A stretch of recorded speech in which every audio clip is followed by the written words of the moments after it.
Estamos de volta com o Livre Pensamento com Paulo Henrique Figueiredo. Paulo, antes do intervalo a gente estava falando de Kardec, das mesas gerantes, Fortier, com né? Fortier, e é o início até, você viu? Todo o início da doutrina espírita e que está em obras póstumas, que você estava começando a comentar com a gente foi para o intervalo. Vamos voltar a partir daí. Então, assim, só voltando para quem está acompanhando, veja, Kardec já vinha estudando o magnetismo por 35 anos. E o magnetismo, ele tem vários campos. São três questões fundamentais que o magnetismo vai contribuir com o espiritismo. Uma é a explicação da física do fenômeno. Como é possível ele ocorrer? E aí Mesmer, para explicar, ele criou a teoria do fluido universal. Teoria que depois vai ser adotada pelos espíritos e complementada para explicar os fenômenos espíritas. Então, Mesmer criou esse fenômeno. Como que o indivíduo age sobre o outro? Aí ele propôs a teoria do fluido universal. Tudo são vibrações no universo, foi o que ele propôs. A segunda hipótese, segunda questão fundamental é a cura. Então, o passe era parte do tratamento para se obter a cura por meio do magnetismo animal, dessa interação do indivíduo sobre o outro. A terceira coisa que Mesmer descobriu é que, colocando a pessoa num sono mais profundo por meio do magnetismo animal, ela entra no que se chamou depois estado sonambúlico. Você sabe como é que era chamado o sonambulismo antes do espiritismo? Não. Antes, ali, no começo do século? Não. Sono mesmérico. Porque era por Mesmer. Porque foi o Mesmer que descobriu. Tá. Então chamava-se sono mesmérico. Né? E como Mesmer dizia que o momento da cura é quando a pessoa passa pela crise, aquela ideia, né? Você vem agravando a doença, chega no momento crítico. Ok. Aí ela vai declinando. Certo. Então, Mesmer dizia, olha, quando a gente identifica o momento crítico do processo da doença, a gente sabe que ela vai se curar. Tá. Então, esse sono também era chamado sono crítico. Tá. Sono crítico ou sono mesmérico. Por crítico, Tudo referente... porque você chegava nesse ponto crítico para que pudesse existir a cura. Então dizia-se até que esse estado ajudava na cura. Tá. Quando a pessoa estava sonâmbula, provocada pelo magnetismo, ela falava coisas que muitas vezes acordada ela não sabia. Ela olhava o corpo das outras pessoas e via por dentro. Fazia diagnóstico da doença. Uma vez apresentaram para uma sonâmbula, Damião, uma caixa com remédios homeopáticos. Aí disseram assim, qual remédio desses você aconselharia para aquela pessoa doente? Aí a mulher no estado sonambúlico olhou para a caixa e falou assim, este. E pegou um e indicou. Aí ela falou assim, mas por que você escolheu esse remédio para aquela pessoa? Porque eu olho para o remédio e eu vejo uma série de colorações e de luzes que eu olho para o paciente e é equivale. Então, olhando, eu sei qual que é o melhor. Então, demonstrando isso, esse fenômeno, que tem um fundamento na natureza da homeopatia. Né? Então, são coisas muito bonitas que foram descobertas. Né? Por exemplo, Kardec, em determinado momento da sua vida, ele já ali na lide espírita, ali, né, se preparando para a proposta espírita, ele correu o risco de ficar cego. Nossa. Ele procurou os melhores oftalmologistas de Paris e todos eles disseram, olha, é irreversível. Você não tem cura essa sua doença. E aí o que ele fez? Ele foi ao consultório de um magnetizador, passou pelo exame de uma sonâmbula, que olhou para ele e falou, olha, se você fizer tal e tal tratamento, receber os passes magnéticos e deu mais indicações, depois de tanto tempo vai melhorar e no período tal você vai se curar. E aí Kardec escreveu sobre esse fato na Revista Espírita e disse assim, tudo ocorreu como ela previu. Uau. Então, as sonâmbulas eram instrumentos fundamentais. E uma coisa que estava ocorrendo também, Damião, antes de Kardec, nós já encontramos isso na literatura, até relato no livro Revolução Espírita. Quem quiser saber detalhes, tem o livro aí, Revolução Espírita, que você pode ver muito do que nós estamos falando. Então, nesse livro, eu vou relatar o seguinte.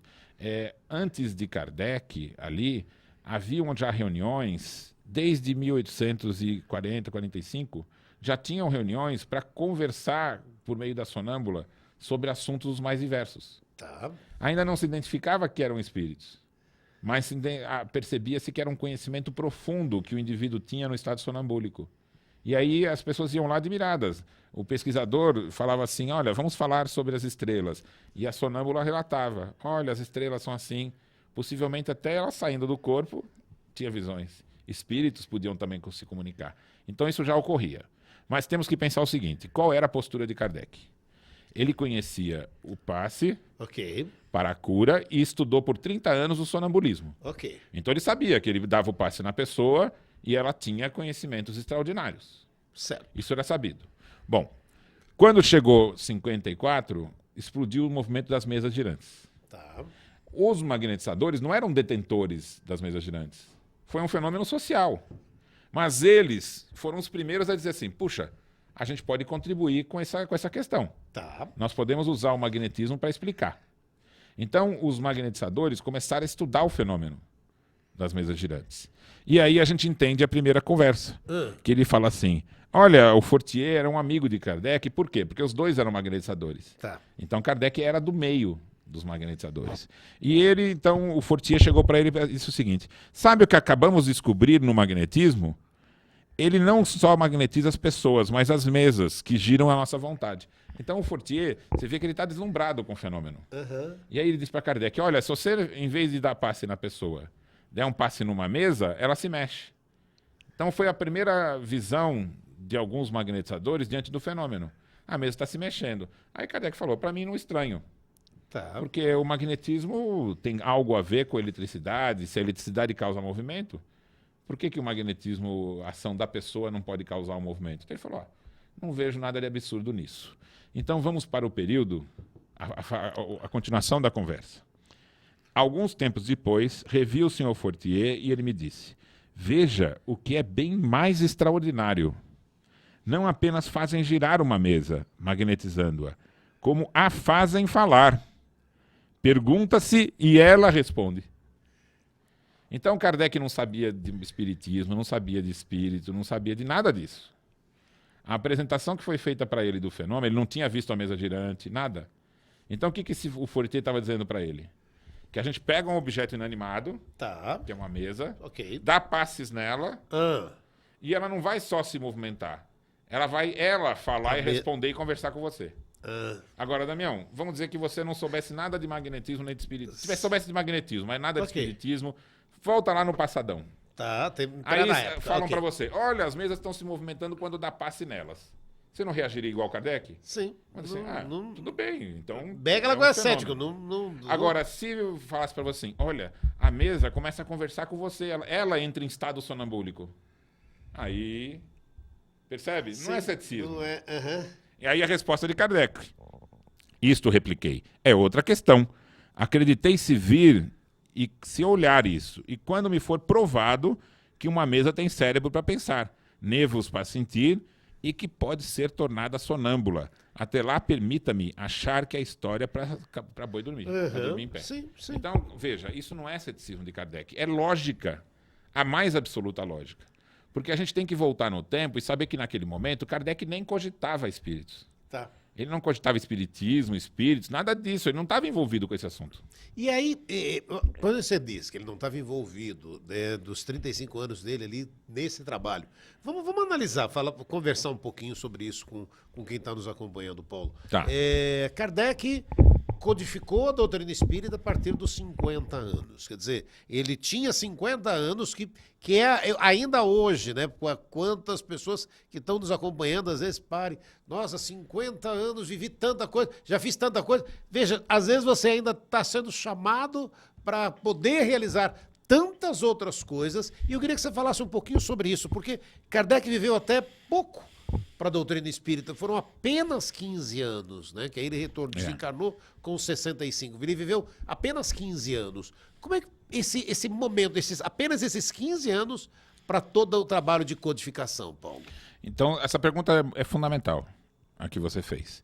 E você vê que às vezes uma pergunta que pode parecer simples, né? Ela abre campo para coisas muito interessantes.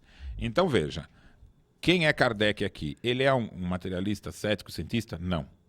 Ele é um espiritualista, lúcido, estudioso da psicologia estudioso do magnetismo, das questões da cura, do sonambulismo, ele conhecia tudo isso. Tá. Mas até então, estudava-se o ser humano como alma encarnada. Lembra que eu falei? Essa frase que eu estou falando para vocês, você que está me acompanhando aí, preste bem atenção, era dita no colégio e na escola, e na faculdade. Dizia-se, na psicologia, dizia-se, olha, o ser humano é uma alma encarnada. Então ele tem propriedades da alma num corpo que é fisiológico. Então o instinto, paixão é do corpo, mas razão e vontade é da alma. Então esse estudo é que criou a psicologia espiritualista. Né? Então não se via o ser humano como sendo apenas um produto da fisiologia como é hoje. Isso foi posterior. Então Kardec estava inserido nesse contexto. Então a propriedade da razão não era da alma. Tá? Agora o indivíduo fala para Kardec assim, olha, a mesa está falando. A mesa pode falar? Não. Não, mas ele está dizendo, ó, sonambulizaram a mesa e a mesa está falando. Então Kardec falou, peraí, a mesa não tem cérebro. Uma alma para se manifestar precisa de um corpo. Então essa foi a lógica de Kardec. Não é a lógica de um cético, é a lógica de uma pessoa espiritualista racional. Tá. Porque Kardec não era um espiritualista ligado às religiões formais. Ele era um espiritualista racional, que era o nome que se dava às pessoas que estudavam o espiritualismo na universidade. E era o que ele fazia. Tá. Não é interessante isso? Sim. Então aí veja, ele falou, eu preciso ver o fenômeno. Aí o que ele fez? Então vou lá ver uma mesa girante. Quando ele chegou na primeira sessão que ele foi assistir, o que a mesa falou? Qual foi a comunicação que ele recebeu? Ele recebeu a seguinte comunicação. Não é a mesa, não é a cesta, não é nada disso que está falando, somos nós. Os espíritos. E aí Kardec pergunta, nós quem? Aí ele responde, nós, os espíritos. Pronto. Então, Kardec vai abrir um novo campo quando ele vai se dedicar a isso na psicologia, porque até então a psicologia estudava o ser humano é uma alma encarnada. Uhum. E Kardec vai propor o quê? O espírito é uma alma desencarnada. Uhum. Não é bonita essas duas frases, né? Sim. Então, desde o começo do século, mas formalmente desde 1830, a psicologia na França, e durante todo o período que Kardec pesquisou, já se estudava na universidade a alma encarnada. Tá. Agora, Kardec foi trabalhar com um tema polêmico. Que é a alma assim, desencarnada. esta alma, ela fora do corpo, ela continua viva. E qual que era a maior dúvida? Até mesmo Kant estudou isso, Rousseau, todo mundo estudou. Eles diziam assim, tudo bem, nós vamos nos fundamentar na ideia de que a alma sobrevive ao corpo. Mas como ela vai agir fora do corpo se ela não tem matéria? Então a alma não teria espaço, tempo, localização, como é que ela se comunica uma com as outras? Aí todos os filósofos diziam, olha, a gente não consegue imaginar isso. Então não dá nem para estudar esse assunto. Agora, Kardec pergunta para os espíritos. Porque você vê, ele é uma pessoa, ele começa do começo. Sim, sim. Aí ele fala, bom, como é que vocês estão se comunicando conosco se vocês não têm corpo? Aí é que eles contaram para ele, nós temos um corpo. É o corpo espiritual. Tá. Aí surge o perispírito. Aí Kardec fala, peraí, então com o perispírito vocês se movem? Então vocês estão aqui presentes? Fala, estamos. Mas o perispírito é feito de quê? Matéria. Então por que eu não estou vendo? Porque é uma matéria mais sutil. Aí começou o espiritismo. Tá. Porque aí Kardec... Agora, Kardec ficou só nisso? Não tinha todo o campo do espiritualismo, da psicologia para perguntar? Sim. Porque, veja, ensinava-se no colégio, a alma, ela tem vontade e razão. E por meio do corpo, instinto. Aí Kardec vai perguntar para os espíritos, por que algumas pessoas são mais inteligentes que as outras? Porque o instinto não é igual para todo mundo? Sim, sim. Todo mundo tem instinto igual. Se aparecer um leão na porta, nós vamos tentar fugir, né? Instinto. Cada ir para um lado aqui, né? Instinto. Não tem jeito, é um instinto. Todos têm. Sim. Agora, a gente vai observar no convívio com as pessoas que umas têm mais inteligências e outras têm menos. Sim. Então, por que a alma carregaria uma capacidade maior do que outra no nascimento? Aí Kardec perguntou. Aí o que os espíritos responderam? Olha, porque a inteligência não é dada por Deus, é uma conquista. Então, o próprio indivíduo conquista. E Kardec fala assim, como é que ele pode conquistar isso? Em várias vidas. Pronto. Então, aí, esse diálogo... A gente pode até dizer, então, que Kardec não codificou a doutrina. Foi uma construção num diálogo conjunto entre as perguntas dos espíritas e da sociedade e a resposta dos espíritos, que foi dando uma teoria, formando uma teoria, um esclarecimento. Mas o que pouca gente sabia é que quando Kardec publicou, então, o Livro dos Espíritos, por que ele já era tão rico, então, com tantas perguntas? Porque havia as ciências filosóficas, o espiritualismo racional, o estudo no espiritualismo na universidade desde 1830. Então, estudando a alma encarnada desde 30, na universidade e no colégio, já tinha milhares de pessoas prontas para fazer perguntas aos espíritos junto com Kardec. Aí aquilo que eu estava tentando ver com você, mas esses, para a gente hoje, até poucos anos, que foram os 15 anos que Kardec viveu, toda aquela base, eu queria ver com você, tua opinião, desde Pestalozzi, tudo aquilo foi a base de preparação para esses 15 anos? Mais fortemente, eu diria, o magnetismo, que ele é claro disso. Tá. E, como eu falei, em 1830 ocorreu uma reação que Kardec chamou reação espiritualista. A universidade, no campo das ciências humanas, deixou de ser materialista. E aí passaram a estudar psicologia. E aí Kardec falou, isso foi o que permitiu, na França, o espiritismo encontrar um campo favorável. Porque se ele surgisse na época da igreja, ele seria esmagado pelo dogmatismo. Tá. Se ele surgisse antes de 30, no período em que a universidade era materialista, depois da Revolução Francesa, seria esmagado pelo materialismo. Aí ele falou, surgiu no momento certo.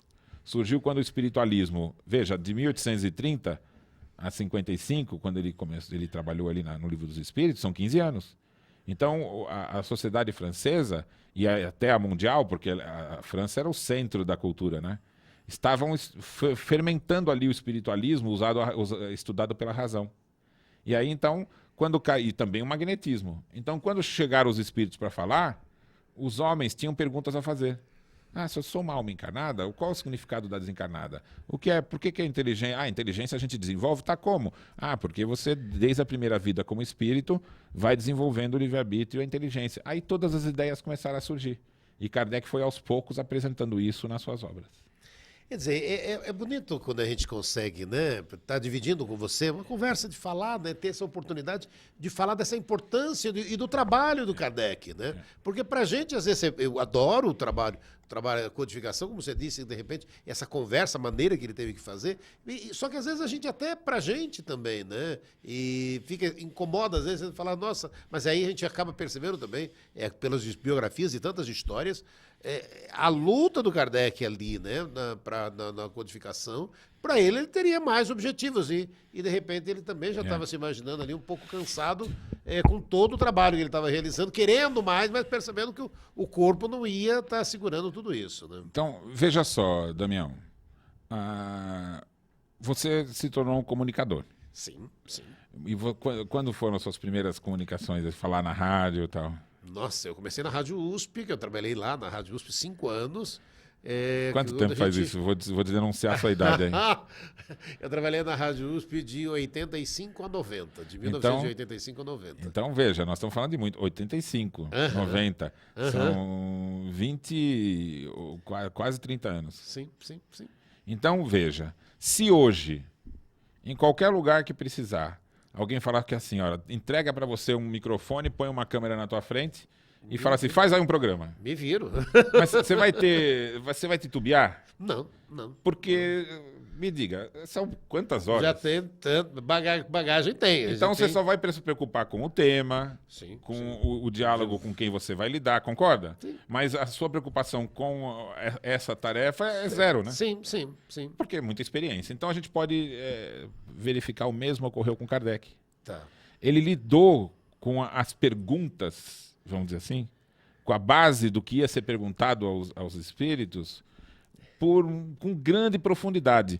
Criança, hoje sabemos lá em Bourg-en-Bresse, uma cidade cheia de cultura, ele vivendo numa cidade rural, acesso à natureza, entendeu? Lá uma biblioteca vasta naquele lugar. Depois ele foi para Pestalozzi, uma infância ali junto ao lago, junto à natureza, educado segundo as ideias de Rousseau, as ideias de liberdade, de autonomia. Depois ele vem para a França fazer o colégio, participar de entidades científicas, estudou o magnetismo, experimentou o sonambulismo. Ou seja, a cultura vasta que ele adquiriu, a proximidade com o espiritualismo, com as dúvidas que os homens têm sobre quem somos, para onde vamos, que é Deus, que lei é essa que nos rege, se a lei rege a matéria, ela rege também o nosso comportamento, será que a moral tem diretrizes? E aí ele soube perguntar, e os espíritos estavam prontos para responder. E os 10 anos dele debruçado sobre isso dia e noite foram suficientes para ele escrever essa obra grandiosa. E você fala 10, por que 10? A gente pode 15, considerar de 58 até 68, foi o grosso ali do trabalho dele, mas foram por volta de entre 10 e 15 anos, mas aquilo lá foi um período conclusivo, né, que Kardec estava completamente adequado, preparado para intermediar um diálogo que se estabeleceu entre centenas, 1000 centros de pesquisa e os milhares de espíritos, que se uniram nesse momento fundamental que era: mundo, vamos abrir os olhos de que a vida não é só esta. Nós vivemos 2 vidas, o mundo físico e o mundo espiritual. E qual a finalidade de tudo isso? Tornar o mundo feliz. Bacana, né? Estamos encerrando o minuto final do programa. Adorei! Uma conversa Adorei muito gostosa, né? estar aqui com você no Livre Pensamento e falando de uma coisa também que eu gosto muito, que é de Kardec, e bater papo. Eu acho que essa conversa da gente poder se aprofundar ainda muito mais dentro desse pensamento que você faz muito, de nos levarmos à época que Kardec viveu, para que a gente possa entender o momento em que ele viveu. E eu encerraria dizendo o seguinte, até a gente pode se aprofundar mais à frente. Um dia Kardec perguntou aos espíritos: os sonhos que tenho com minha mãe querida são reais? A resposta dos espíritos: o amor que você sente quando acorda são a prova definitiva de que você esteve com a sua mãe. Nossa. Então Kardec, ele era além de tudo um cientista, jamais cético, espiritualista, mas também emocionado. Paulo, prazer enorme estar aqui no Livre Pensamento. Obrigado. Espero ter agradado você também que nos acompanhou em mais um Livre Pensamento. Hoje falamos de Kardec. Paulo, grande abraço. Um grande abraço a você e a todos os amigos que nos acompanhem. E vamos estudar Kardec. Vamos lá. Grande abraço a você. Muito obrigado pela companhia. Tchau.